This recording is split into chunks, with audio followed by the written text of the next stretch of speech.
કપાલભાતિ પ્રાણાયામ, જેમાં ખાલી શ્વાસ છોડવા પર જ એક્ટિવલી ધ્યાન આપવાનું છે. શ્વાસ આપોઆપ લેવાઈ જાય છે. કપાલભાતિ પ્રાણાયામ જેને પણ હૃદયની તકલીફ છે, હાઈ બીપી છે કે કોઈ સર્જરી કરાઈ છે, તેમણે પોતે હમણાં કરવાનું નથી.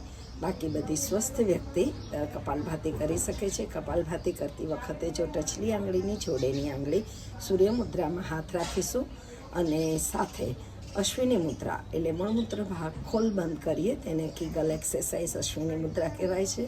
કપાલભાતિથી 1, 2, 3, 4 નહીં પણ કેટલા બધા અઢળક રોગોથી આપણે દૂર રહી શકીએ છીએ.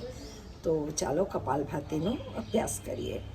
જ્યારે કપાલભાતિ કરીએ છીએ ત્યારે એક આંગળી શરૂઆતના સાધક નાક પાસે રાખશે અને પેટ પર હાથ રાખશે, તો પ્રશ્વાસ જ્યારે બહાર આવશે ત્યારે તમારું પેટ અંદર જશે.